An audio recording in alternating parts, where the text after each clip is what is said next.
Morning, Dave Borton from Mill City Roasters in Minneapolis, Minnesota at this unusual time of day.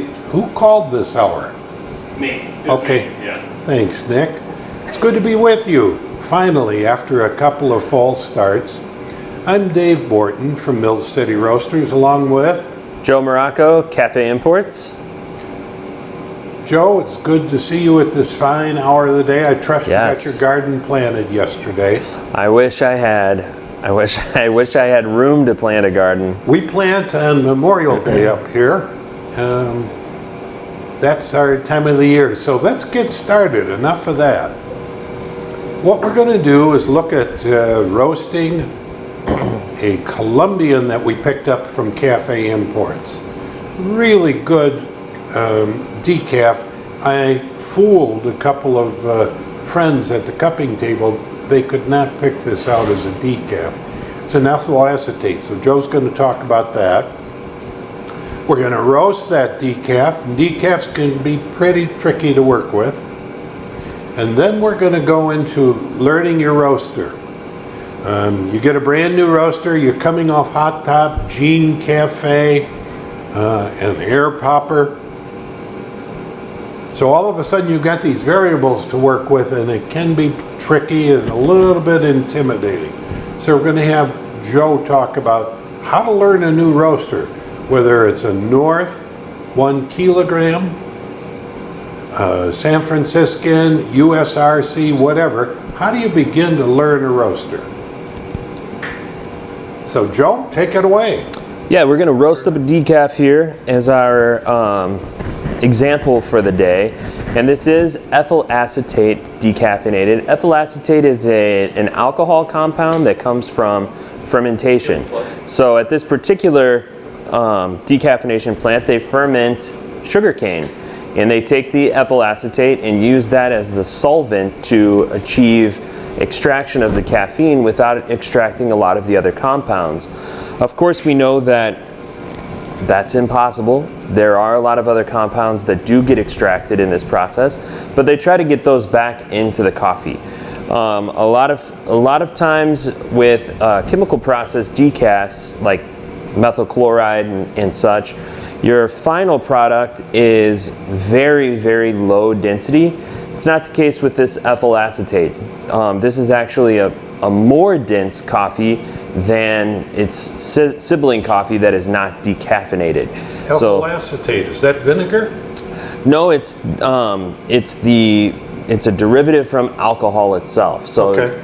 Vinegar would be if there was oxygen present as you were fermenting something, and alcohol is if there is no alcohol or no oxygen present. One thing I like about this decaf, in addition obviously the cup, is that it remains in country.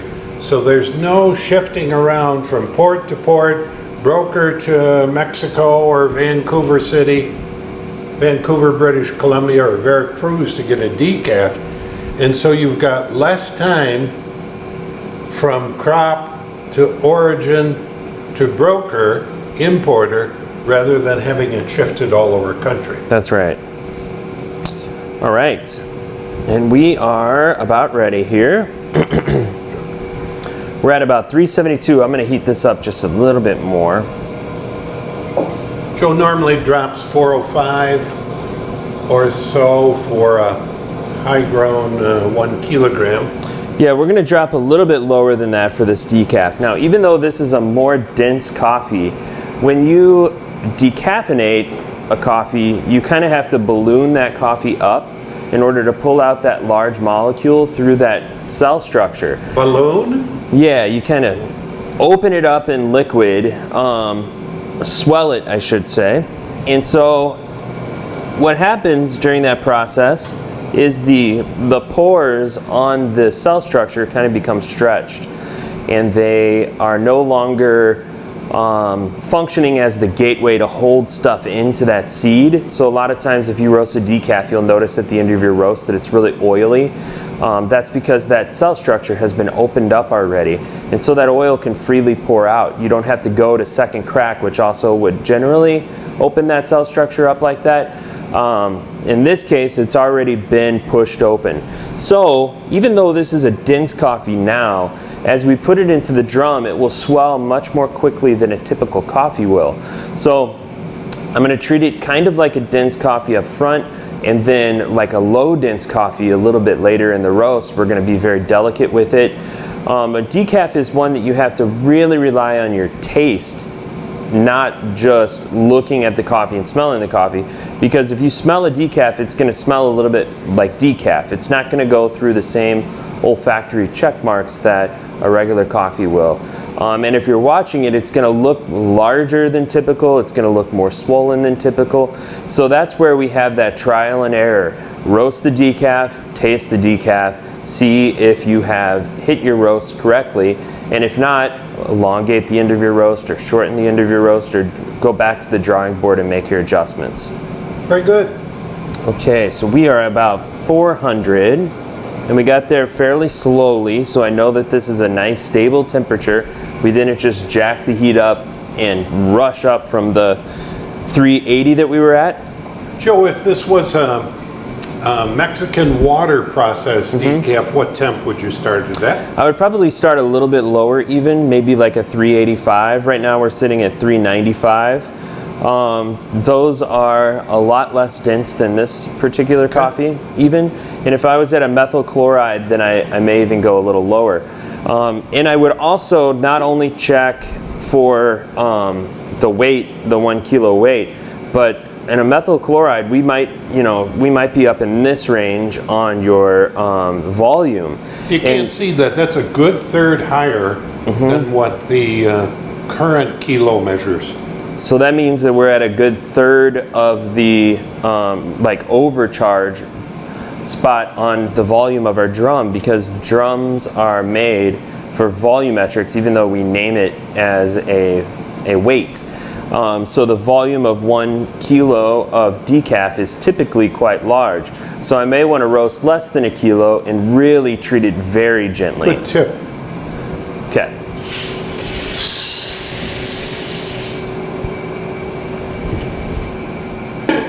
I'm going to bring this down just a bit more.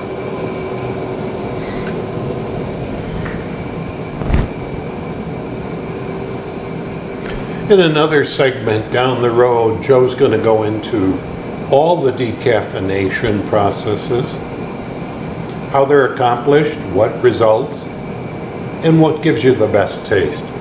In my opinion, this ethyl acetate is the best decaf I've ever had, this particular coffee. And I also like the Mexican water processes. I think that's done in Veracruz, Mexico. Then the Swiss Water Mountain out of Vancouver, British Columbia, and I no longer buy any methyl chlorides. Okay, so we're at about 396, 395. Ready to drop? Yep. My air is down at about 20. My gas is at like 0.5. And start. You want to turn the fan up, Joe. This needs at least 30 on the potentiometer to get it going. We got it at 30. Joe's got the fan at 30. Full kilo in there. Using natural gas. Joe leaves the roaster on. And he's applying a 1/2 inch of water column on natural gas. And again, the reason I leave that roaster on is if I go to charge that roast at that minute point and I can't get the flame lit, then I've wasted whatever coffee is in there. So I leave the flame on a little bit.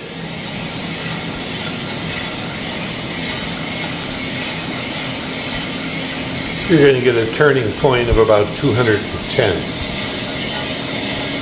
And I'm going to go ahead and charge this up. I'm going to hit about 2. For now, we'll see how this responds here. A whole lot of heat. I roasted about 1/6. Dave is advising I might be a little high. Joe gets one chance a month to roast on this roaster. This is my first time with this gas gauge.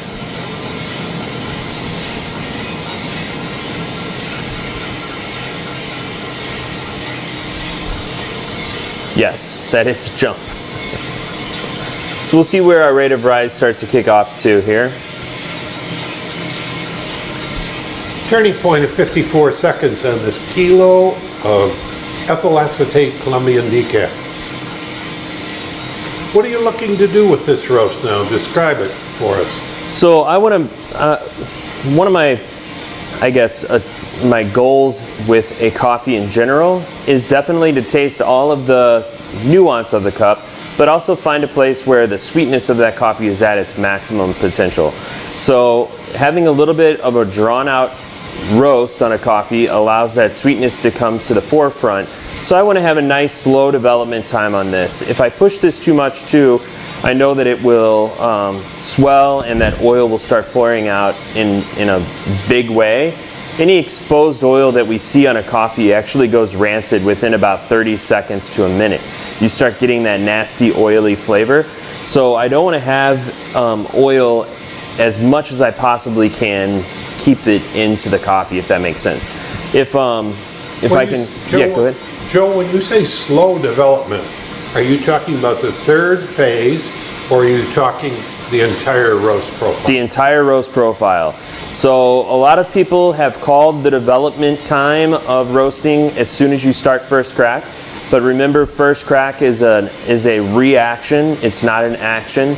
It's a reaction to the fact that you have already developed all kinds of molecular changes in that coffee. So as soon as you start turning that coffee around and it starts changing in its molecular structure, you are developing that coffee. Joe, I see you on the trier less this morning. Is that because Yes. it's a decaf? That's right. Or because it's 7 o'clock in the morning? It's because it's a decaf, and maybe because it's 7 o'clock in the morning. I will try it here in a moment. I have peeked a couple times at the glass. I do want to see when it turns yellow, and I am watching my rate of rise, which we've been at about 30 seconds per minute or 15 seconds per 30 seconds. So a nice slow movement up. We should be about at yellow. And as I pull out the trier, I see that we are almost at a full yellow at 4 minutes. Want that marked? Say again? Would you like that marked? Not quite yet. Let's say 4:30 will be a full yellow. Very good. Joe, on this one, There it what is. will you be shooting for first crack? 9 to 11 minutes, somewhere in there? It will probably crack a little earlier. All of our development points will probably hit a little bit earlier on this coffee. I'm trying to slow it down a bit, which we might be slowing it down a little too much here. I'm going to open up the air just a bit. I'm also going to keep the air a little tighter on this throughout the roast. Hold a little bit more heat in the drum, and also since we're not really steaming off a whole lot of moisture, I can keep it closed a little bit more. Later on in the roast, that's going to provide a little bit of drag to hold some of this heat in, since I'm not hitting it with a lot of flame. If I hit it with a lot of flame right now, it'll just start taking off on me. So I'm just going to kind of keep a nice controlled drum. You said the decaf has less moisture? Yes, yep, generally so. As you have opened up that cell structure, the moisture is free to leave the coffee a lot more quickly. So a lot of times you'll see that a decaf has lower moisture. So it may still have 11% moisture in the bean, but that water activity level may be diminished. Yeah, and if you have 11% in a lighter bean, then it's a lower amount of moisture than you would in 11% in a full healthy seed. Now this is a very dense coffee, so it might have a little bit more moisture than a lot of the other decafs, even though it's still reading at 11%, if that makes sense. And not to change the subject, but Joe and Ian at Cafe Imports are doing a study on the difference between water moisture content and water activity level. I've tried to read it once, and I got so deeply into the weeds, I stopped. So down the road, after Joe and Ian get a little bit of data under their belt, maybe we'll have Joe and Ian over to discuss the difference between moisture level and water activity level. Yeah, and Ian is really the expert on that. He's devoted hundreds and hundreds of hours to it. And we'll need Joe to translate. All right. So nice, long, steady. I do think we'll probably hit around 9 minutes that first crack. And how about when you roast a regular coffee? What's your target for first crack? 9 to 11 minutes? It of course depends on my batch size, on the drum that I'm working on at the time. 9 minutes is a really good early point. 11 minutes might be getting a little long if you're on a very small drum with a very small amount of coffee. On a large full-size drum, 11 minutes is a great time frame as well. A lot of times you'll see on a smaller drum, you might even be able to finish a full roast in 9 minutes. Like for instance on a little sample roaster. Okay, so we're first crack now. So you can see 15 Delta bean temp. as I'm looking at this coffee, it looks very different than most coffees. It's kind of got some dark brown, it's got some very light tan color to it. It's not all swelling evenly, it's swelling at different rates. So this is why we want to kind of slow things down and let the coffee do what the coffee's going to do at the same reaction time. Joe, I'm going to change subjects on you a lot this morning. I'm going to back this heat down to 1 bar. Go ahead. One of the questions that was posed was the use or the non-use of the trier. Fellow quoted Scott Rao as saying you shouldn't use the trier because you lose too much heat. Well, I don't think Scott ever said that, number one, but what's your assessment of that issue? Yeah, you're not really losing a lot of heat. Your trier is in relationship to your vent out very close. And as you open it up, it's sucking air directly in that hole and out really quickly. So it's not really sucking air into this area at all. That's where the air is coming through the back of the drum. So that is misinformation. Whoever told you that is misinformed. If you are using your trier too much, but you do that every single time that you roast, then your roast, your time signatures along your roast, the way that you go about it, are going to map out according to how you're using your machine. So you'll compensate for that with more gas or less airflow or more airflow or however you compensate for it. Joe, I think that question emanates from some individuals get too preoccupied with charts. Yeah. And see that, sure, I'll take some, Nick. So we're about there. Chart dipping, that bean temperature dipping because of the trier going in and out. To me, that's a data point, nothing more. That's not how your bean's performing. That's right. We're right about there. I see these have fully swollen. I'm smelling them now. I'm smelling the sweet aroma of really high quality coffee. I'm not wanting to go into second crack on this because we're already going to be oily. Okay, you ready? We're going to drop it.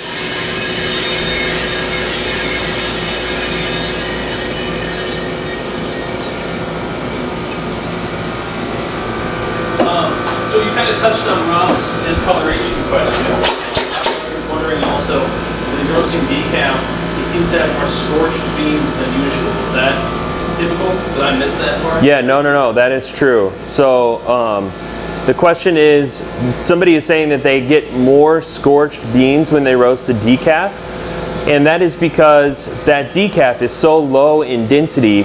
If you, well, generally, I don't know if you're roasting an ethyl acetate or not, but if you have that really low density coffee, then it's not able to absorb heat the same way that a higher density coffee is. If you have a balloon full of water, you can take that balloon and put a flame on it and then feel that balloon immediately, and it'll be cool because that water allows for absorption of heat. If you have a balloon that's full of paper, that balloon will catch on fire and burst into flames. So depending on the material that you have in that coffee and how much of that material you have and the density of that coffee is going to correlate to how that coffee takes on heat from your drum. So I would recommend for you to have a lower charge temp on your machine. If your metal is really hot, then when you put that lower density coffee against that metal, it will burn it as opposed to absorbing the heat really nicely and evenly. Give that drum a couple of minutes to balance out temperature. As your temperature descends, that drum facing remains hot longer than your ambient temperature. So give it a couple of minutes to come down and approach your ambient temperature. So you can see my roast here. I don't know if they can see it really on this camera very well, but you can see that it looks a little glossy. This doesn't have oil on it to where if I rub my finger on it, my fingers get oily, but it does have a little bit of a sheen. The beans are swollen out. It looks like regular coffee, but it looks probably 2 shades darker than what this actual roast level was at. The color of it is not actually 2 shades darker, but since it has that glossiness to it, it's kind of tricking you into thinking, oh, this is a darker roast. So a lot of times people will under roast a decaf if they are using visual cues that they would normally use for regular green coffee. You would pull that a little earlier because it's going to look glossy and you're going to think, oh no, I'm moving into second crack. Summarizing this roast, Joe got end of drying at 4.5 minutes. He got first crack at about 7:50, and he ran the roast 2 minutes and 40 seconds into first crack. Nice and slow. One question that I can remember from memory came from the first segment that we attempted to film. Joe, have you ever seen a decaf that's better after it's decaffeinated than prior to? This is a great question, and the answer is yes. Actually, we see that quite often. A lot of times, so there's a little bit of science behind why this happened. Well, obviously there's science behind it, why anything happens. Hang on, we're about to enter an hour discussion. No, I'll keep it brief.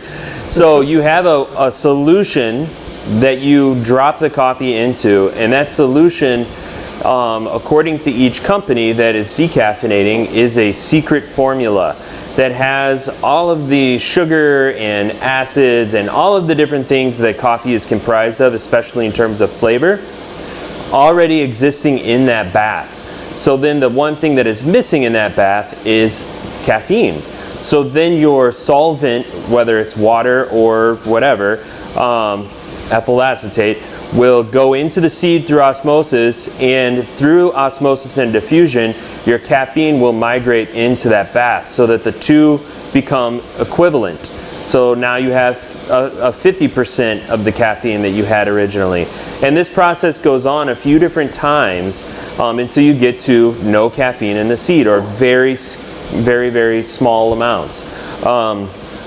That bath that coffee goes into may have flavor compounds that were void in the coffee to begin with. Ah, the secret recipe trick. Yes, yep. So then your coffee is absorbing some new flavors, and it will maybe round out the coffee. And if you have one particular defect in a coffee, that's lost in this gigantic bath. It becomes homogenized. So your decaf, a lot of times, for instance, I get, we taste hundreds of decafs. And so we'll get a decaf on the table and we'll say, oh, that tastes like mountain water process. Oh, that tastes like Swiss water process. That tastes like ethyl acetate. Because we're tasting a similarity in the cups because of the solvent fat that they're using. Gotcha. Very good, thanks. Nick, if you get a chance, would you please pull up Home Barista? Chert or Clint had a question to ask, and I sent it to myself last night and didn't get that up this morning. So we'll get that Clint's question posed as well.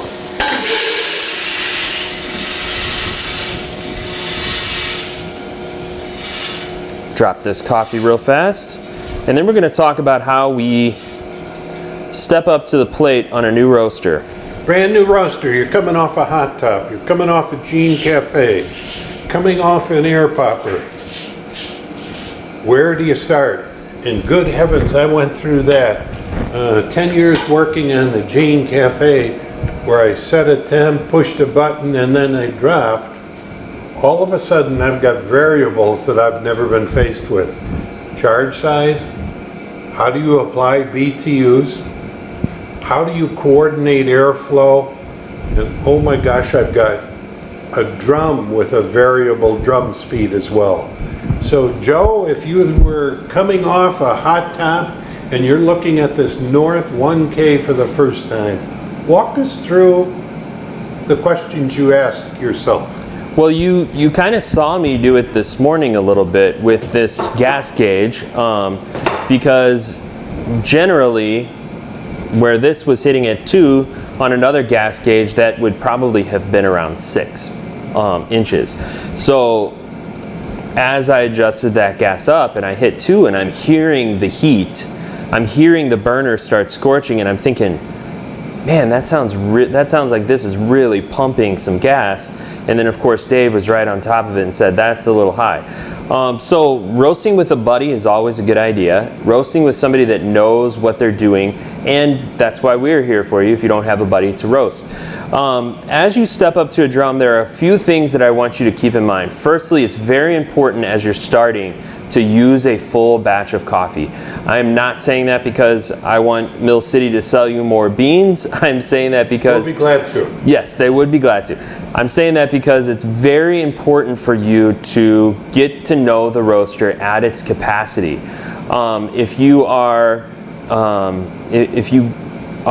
doing any kind of culinary thing, you're going to, like for instance, if you're cooking an egg in a brand new pan and your pan is this big, it's probably not made to cook that one egg. Sure, you can do it if you have your flame all the way up though, and your pan is that big.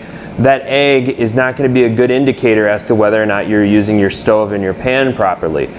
So this is a tool for a specific job and for a specific size of job. So you want to make sure that you start with that. The second thing that you want to do is take it easy. Just chill out and take it easy. You will master this machine eventually, but it's going to be a journey. It's a 10,000 hours kind of thing. My children play piano and they're starting to become quite good.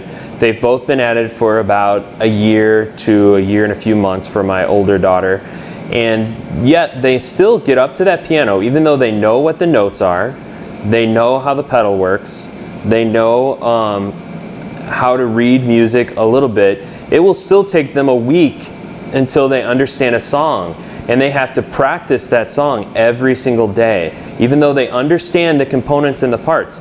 When you're working with a product like specialty green coffee, it's like getting a new piece of sheet music every single time you get that coffee, but you have to actually figure out where the notes are in that coffee.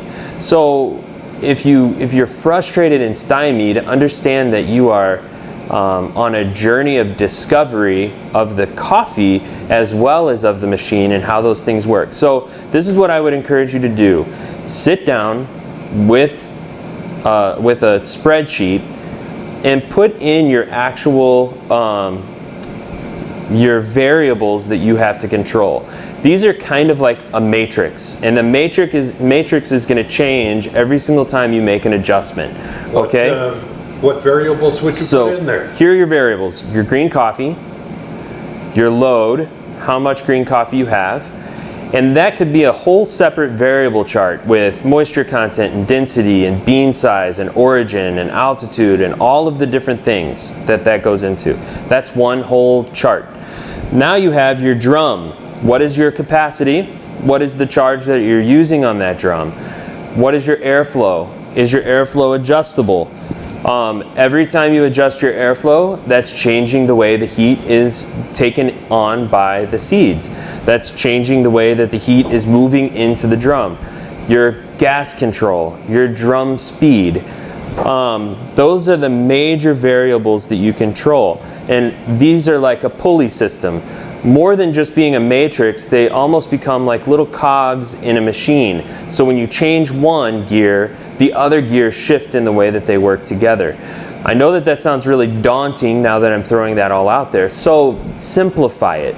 When you go to the drum and you put in your charge, into that matrix or onto what we would call your profile, think ahead and get your milestones in place in your mind. I want to be at yellow at 4:30. I want to be at first crack at 8. It's going to take me 8 minutes to get from my turnaround to where my first crack is at 395. So this is what my rate of rise needs to be. You can map out your course before you go to your drum. And then if you're not achieving what you mapped out, don't worry. You get to do it again.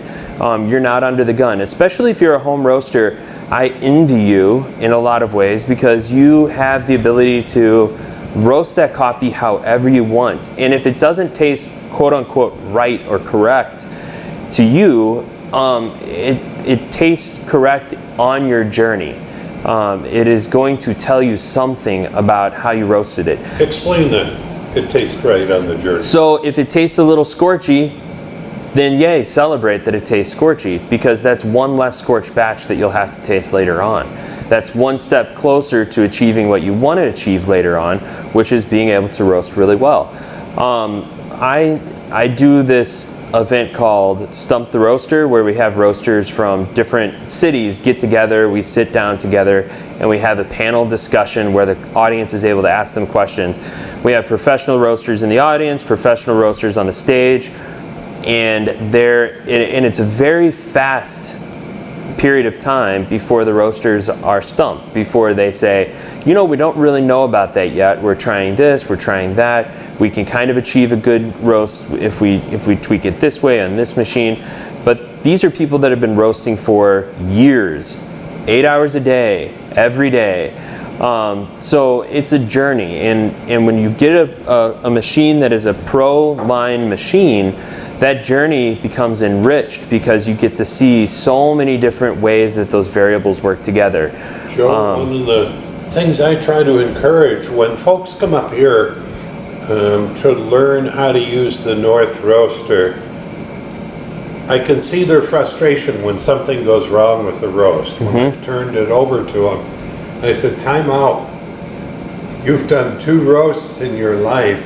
What you just learned right there is that you applied too much heat and got drying too quickly. That is something that you're learning through failure. Right. You're not going to start with a perfect roast, and it's time after time after time. I take telephone calls, and a guy's on his 7th roast, and I can hear the frustration. Yep. The airflow's too compressed, or I can't figure out how to coordinate BTUs, and I say, time out. This is a long, long learning process. Yep. And you're just beginning to learn. Yeah, and the best roasters out there that I know, the best human beings at roasting coffee that I know, are the ones that have the best questions, not the best answers. So don't just jump to a conclusion that if you smell scorching or if you see this or that it's this one variable. It could be a myriad of variables. All of your variables may be almost perfect, but just barely out of sync together. It is a much better avenue of learning if you have questions instead of having answers right off the cuff. And there are sometimes answers that you can get, but come with questions. When you were in Missouri, what did you roast on? So, we roasted on San Franciscans for the first part of my tenure. We had a 1 pound San Franciscan sample roaster, which is similar to what these are. You have control over everything, except for not really a lot of airflow control. We had a 25 pound San Franciscan and a 70 pound San Franciscan, and then we upgraded, not San Franciscan to Probot, but size of our 75 pound to a 70 kilo Probot, and then to a 22 kilo Probot as well. And as you got on to one of those new roasters, how long did it take you as a commercial roaster to be able to get a command, not a tentative, but a real command over the roast on the new roaster? Yeah, I mean, it took a long time. I don't have a particular set of hours, but our bell curve of acceptability kind of had to broaden for a little while as we made that transition. And you know, those first batches were team efforts where we would have we had 4 roasters on our team. All 4 of us were around each one of those machines as we started the process of learning those machines. Not only that, but we had a gentleman named Marty Curtis who had rebuilt the 70 kilo machine. He was right there with us in the throes of it. He had already roasted a bunch on it and burned a bunch of coffee through it. So yeah, we were there with experts in the field, and we were there with very cheap coffee for a little while, and it was a learning curve. That's why I encourage guys to buy a lot of seasoning greens. Yes. I'm learning a new roaster. I'll be honest, it took me 20 to 25 roasts before I had any idea how to harmonize or how to coordinate BTUs, airs, RPM, and then that was just a starting point.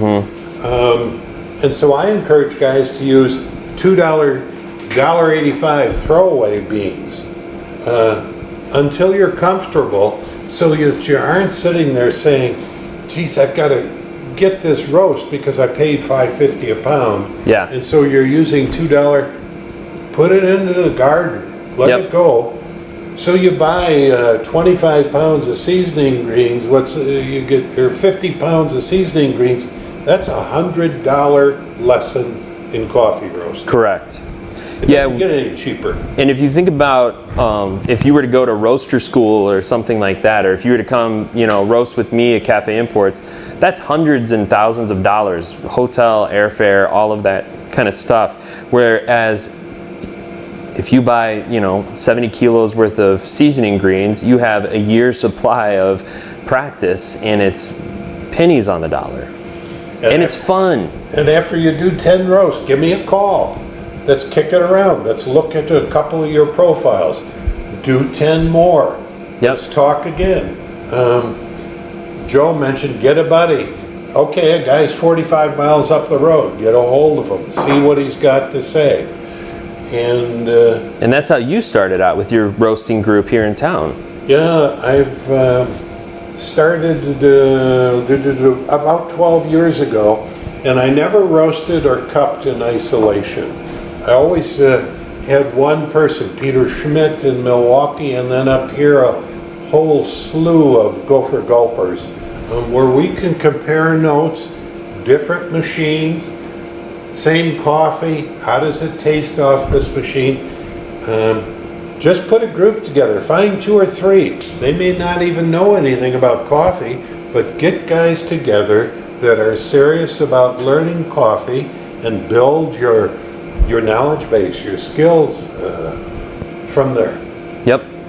Yeah, sometimes roasting on the Gene Cafes and the Hot Tops and things like that, those are great machines for what they are. But it can kind of be like driving through a city with GPS, where it's kind of doing all of the navigation for you, even though you kind of feel like you're driving. Whereas with this, it's like somebody hands you a paper map and a compass and drops you in the middle of the woods. It's okay to be lost for a while. If you stay calm, if you have a lifeline, somebody that you can call, you can get out of the woods, but it's going to take time. Just like being lost in the woods, you want to go in one direction at a time. If you're making adjustments on this, don't make 100 different adjustments and then think, well, I still can't figure this out. Well, that's because you've just confused yourself more than you've helped yourself. Stay in one direction. If you're working on learning your gas, only make gas adjustments at first. If you're working on learning your air, only make air adjustments. I have one of these machines getting installed at Cafe Imports, and one of my first things that I'm gonna do, I'm gonna try to do like 25 roasts where the only adjustment that I do is drum speed, because I wanna understand what drum speed does. Wait a minute. You're a commercial roaster, and you're getting a new roaster, and you're saying you need 25 roasts to understand that roast. And I feel that that is a very small data set, and I will only use one coffee on all of those roasts. And then I feel like that gives me a little glimpse through the fog at what that one variable will do with that one coffee at that one time.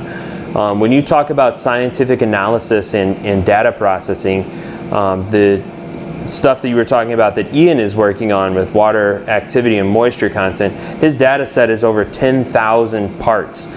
So if we were to correlate that to roasting, that would be 10,000 batches of coffee. So, and he has roasted all of those coffees. And Ian is still saying that he's learning about just sample roasting. So it takes a long time. This is a journey. We'll never be perfect at what we're doing, but we can be on the journey together and have fun with it. If you are not having fun with it, that's the biggest waste. So just have fun with it and relax. Understand that you will have some delicious coffee someday. Super. Nick, did you get a chance to pull up Home Barista? Yes, I did. Clint, we're going to pose your question. Nick, are you queued up with a mic, or should I repeat what you're saying? Oh, just repeated it anyway. Okay, What is sugarcane cured decaf? we covered that. Perfect. Yeah, it's not sugarcane cured. They use sugarcane, ferment it, take the ethyl acetate out, and then that is the solvent chemical that is able to go into the seed and pull out the caffeine without damaging the seed too much. There you go. Next question. Rob asked, is drum speed the least important variable? I'm sorry, that was Chris. I apologize. Chris asked, is drum speed the least important variable? Every variable is of equal importance. Drum speed is a variable that not a lot of machines have had as far as adjustment ability to. So a lot of your machines are set in their speed, especially your industrial machines. This is a very unique brand in that you have that ability. Well, hence, if you've got a fixed drum speed, hence the term sweet spot. Yes. Because you've got no variable there. And so guys are working out exactly what size. On this one, I say the sweet spot's 1K. That's what it's designed for. You've got variable control over the drum speed. Yeah, so a lot of roasters don't really know how drum speed affects a coffee, so it's a variable that we don't adjust. And we adjust gas and air and batch size to match where the drum speed is at. So you've got to learn drum speed as you go down that north. Correct. That's my journey. Speaking of your journey, where would you start with a North machine in terms of this variable, one at a time exploration? Yeah, where I would start with a North machine, the question is, where would I start with a North machine if I didn't know? I would start by keeping my drum speed variable constant, and I would keep it probably around 70 RPMs, something like that, maybe 80 RPMs, which That's is, a number, not I think, I'm sorry, this number on the machine does not correlate specifically to the RPMs. And however, I would say it's close. they're not consistent one machine Batch to batch, another. yeah. So find where your sweet spot is, and you can ask Dave to kind of help guide you on that. And then I would not touch that at all. And it's going to be somewhere in your like 3/4 of the dial, like at your, at this one we're at like, I would call that 2 o'clock to 2:30 on our dial. It's reading about 75 On this machine. on this machine. So I don't know how that would correlate. So then keep that constant, And then I would also start by having kind of some set points to your airflow so that you're not thinking through adjusting that. So I would be at 30 to start, around 45 at once you get through yellow, not at yellow, but through yellow. And then fully open would be probably around 60 on this particular machine as you're moving toward first crack. So it's probably going to be about 270 degrees is going to be your first adjustment, and then around 320 degrees is going to be your second adjustment, something along those lines. And then just focus on gas, okay, as you're starting. Focus on that drop temperature. Try to keep that constant, and drop in different coffees at that same drop temperature. Watch how they curve. If they curve really low, then you know that that's a more dense coffee. If they curve really high, you know that that's a lower dense coffee. And so then you can make your gas adjustments from there. As you make your gas adjustments, that one variable, since this is a matrix and a system of all different things, that one variable is enough for you to hit some roast very close to being excellent. And then you can start tweaking back from there. So focus on gas first. After focusing on gas, then maybe move into airflow. After moving into airflow, then work on both gas and airflow and see how they correlate. And this, we're talking, you know, now you're 2 years in. There's a good tip hidden in there. I don't want you to miss it. On your profiles, if that turning point is very low, yeah, it's a piece of data, but that's telling you that's a dense bean. If that turning point is relatively high, that's telling you it's probably less dense, and so your heat application is going to be different throughout the roast, just quickly looking at that turning point temp. Yeah, and don't be reactionary too much too. If you see that low turning point, don't freak out and say, oh, I've got to crank up my gas. Well, now you're going to scorch your coffee because you've over adjusted. So that's why I say just relax, stay calm. You'll get out of the woods eventually. Make small adjustments. Try to plot that course ahead of time so that you are not like over marking where your adjustments are, and you'll see things come into focus. I noticed that a lot of new roasters, whenever they're roasting on a machine, their gas adjustments are like, we're at a high bar, or high inches, now we're low, now we're high, now we're low, high. We see this zigzag pattern with all of the gas because you're like constantly making adjustments, whereas that same curve could have been had by just one adjustment and then ride that out. Another small adjustment, another small adjustment. It's kind of like learning how to drive. When you first start, you're herky-jerky on that car. You're hitting the gas all the way and then you're totally off and slamming the brake and you're back and forth. But once you're confident in driving, you just barely touch the gas. You're on the highway, you're just barely guiding the gas. You're not even thinking about it anymore. You're responding more to what's happening around you. So it will happen, it just takes a lot of time. Very good, Joe. Nick, any more questions before we wrap up? Nick? Not really. All right, thank you, Nick. Not really. Good. We looked at a decaf, one process, ethyl acetate. In months coming, we'll spend a whole segment on decaf because, customers 5% or so are going to ask for decaf, so we need to know how to do them. Then we looked at learning a new roaster. These are the words I heard from Joe. Patience, gentle adjustments, one variable at a time, and one that I'm going to emphasize from my side of the fence is don't jump from coffee to coffee to coffee when you're trying to learn a roaster. Get 40 pounds and burn through that same coffee, whether it's seasoning greens or a high-grown Columbia or a Guat. Stick with that one coffee and see what there is to learn by making one adjustment at a time. Use full charge. Don't start going from kilo to half kilo, third kilo, 2/3 kilo. Stick with your first full kilo. I think those are the high points of what you discussed. Patience, again, I'm going to emphasize. This is an art. This is something that's going to take, Joe used the term journey. So be patient. You'll get there. Yep. All right. Thank you. Nick.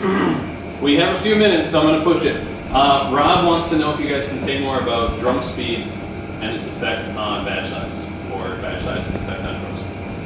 Yeah, the question is drum speed and its effect on batch size, how do they correlate? And the answer is, I will have a better answer in about a year.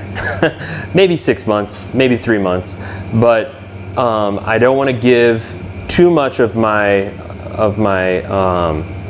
thoughts on that yet, because I'm not 100% confident that I am going to answer that correctly. What I will say is, if your drum is too slow, you'll have too much contact time with the metal, because your beans are going to rotate through and they're not going to be tossed up off the metal. If your drum is too fast, you will have too much contact time with the metal because of centrifugal force. It will be pulling the coffee onto the drum and holding it for longer. If your drum speed is in that middle range, then it should be in the middle range for most of the batches that you're doing. So that's why I say don't really adjust it too much. Keep it constant. If you need more conductive heat, you can achieve that through either slowing it down or speeding it up. If you're speeding it up late in your roast, then your beans are brittle and you can crush those beans because they're smacking all over the place. So again, keeping it simplified and constant is a really smart way to go. If you are if you're trying to be the conductor of an orchestra and you have all of these different things going on and you don't fully understand what that one instrument's going to do to change Tuba. everything, yeah, let the tuba guy rest and stay quiet and do his own tuba thing. If you start focusing on that one thing, then everything else is going to fall apart. That is the least thing that you should focus on. I would recommend keeping it at a constant. And if there are adjustments, that those stay within a very tight window. Sure, Rob, I kick it up just a little bit as I end first crack. If, when I peer into the sight glass, I see too much congregation, then I feel that I'm getting a little bit too much conductive energy going on, and I'll notch it up maybe a setting of 5. That's it. The other thing is, I'll do a sample roast, 220 grams on this 1K, and when I do that, I'm very careful that I'm getting an even amount of time, because it's such a small charge. It's quite a dance, but you got to use your eyes to see how much conductive energy you want on that bean. Yep. If you had to put a number to it, what do you have any estimate for an RPM sweet spot for drum speed? No, I don't. Okay. No, I don't. I do mine visually, and typically on a charge, I've got a 50-degree drop angle where those beans are coming down, and that gives me the slightest congregation through that sight window before they turbulate. Is there such a verb as turbulate? Before they agitate, and so that works very well. Nick is going to pass this. This didn't work for me last time. It's a digital tack. Rob Gardner's got one. It's a nice way to not have to gauge if these guys are, and Steve might kill me for this. It's a piece of white tape. You use that on typically the shaft or on the rear. And so you'd hold it horizontally, perpendicular to the rotation of the shaft there. So now okay. How you're holding it now. Yep. And the idea is that each time that piece of tape comes around, it would be able to get a reflection and it marks it. Then it just counts the flashes. Very simple setup. They're $30 on Amazon. I just put this up online in the chat. It's a good way to And as you can see, Joe Morocco, who's been roasting for 15 years, and I, who've been roasting for a year and a half on the drum roaster, don't know that. So this is a community sharing. We'll play with that a little bit, Joe, and bring it back to the group. Make sense? Yep.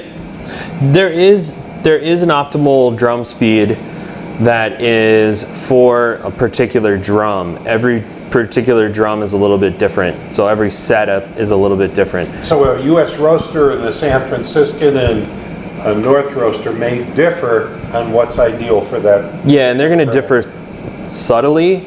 Your larger drums will have a different setting sometimes than the smaller drums will have. If you think about the speed at which coffee, so like if you have a rotation on a small scale, then it's, even though it's spinning at lower RPMs, you have more movement of that coffee in that small group. Whereas at the same speed, when you bring that out to a larger machine, that same speed is now more sweeping. So a larger machine has to have a faster churning of RPMs. So it really is going to be different for every size machine that you have. Slightly different. Now, I'm not saying from a 1 kilo to a 2 kilo you're going to see a big difference, but from a 2 kilo to a 100 kilo you will see a big difference. Yeah, I'm learning our 10 kilo roaster here, and I'm scratching my head, sitting back and saying, Joe promised me I will get out of the forest. Yep. All right, Nick, anything else? How scary do you think it is to start off in this? With everything you guys have said today, there's a lot of variables. It's going to take time. You know, is this daunting to you guys? Obviously, Joe is a commercial roaster. You've been through this and come out the other side, maybe. Yeah. And Dave is a home roaster who now does roasting demos. You've maybe come out the other side, but was it scary? Is it scary? How do you deal with that? Well, it's Joe, you can speak to it as well, but for me it was intimidating. This is a job, whereas at home I could burn through some beans and my wife would go, oh, you pooched another roast, huh? And it was no big deal. It went right into the compost. Well, here you've got a boss looking over her shoulder. You want to succeed. You want to show that you're professional. You want to see that you've got some confidence that's well placed in you. It can be intimidating. And so I would say, time out. This can be mastered, but it's going to take time. Mm-hmm. And so I would sit back. Joe had a beautiful tip in there about charting this stuff out manually, handwriting it, putting it in Excel, looking at your variables. For me, learning roasting is like any other new thing that I've done in life. Whether it was in my former profession in human resources and healthcare, a totally new environment. Now I've got the psychiatric unit. This is different. Time out. Slow down. I'm able to do this, and sit back and learn from your mistakes. When you do something poorly, say, okay, what's to be learned? And getting that confidence, you've always got one good leg under you, and what you do with your second leg is critical.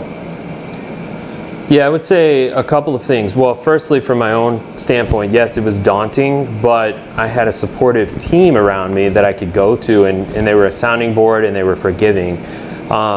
If you're going to be lost in the woods, it's much better to have people around you, especially people that know how to navigate where you're at. So that's why we're doing this, is because we are empathetic to your journey and we want to help you navigate that journey as best we can and as helpfully as we can. Using that lost in the woods analogy, I want to flesh out a couple of things. One, it is critical that you use the maps, that you use the compass, that you understand the data. But also, if you're a home roaster, you're doing this because of the aesthetic. You're doing this because it's enjoyable. And if you get so bogged down in the compass and the maps and all of that stuff, you don't take time to look around at the world that you are now dropped in and navigating. So sometimes I would recommend throw everything out the window and just sit with your coffee and your trier and don't chart anything and just smell the coffee. No profile? No profile. Just kind of be one with the coffee every now and then, and just do it for the fun of it, because at the end of the day, this is a culinary exercise. You are cooking coffee. So there are olfactory and taste guides that can guide you through that culinary process. We didn't get to where we are in roasting with all of our charts and graphs and everything because the charts and graphs came first. Our ability to taste and smell and observe are what came first. So a lot of times you can rely on just looking at the natural world, and that's what you're doing in the roaster. You are experiencing the natural world.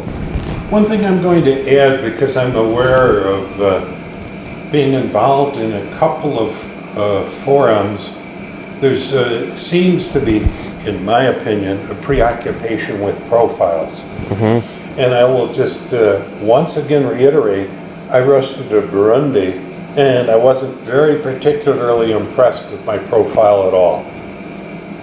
Came back, grabbed that coffee in 4 days. That coffee was spectacular. And it was such a great takeaway for me, because I sense a preoccupation on the boards with profiles. Yeah. That's data. And Yeah. coffee is coffee. So work with your coffee. Joe used Ian's expression, one with the coffee. Leaving the profiles aside, and sure, you can peak at your ambient temperature and your time, but do a couple of those roasts without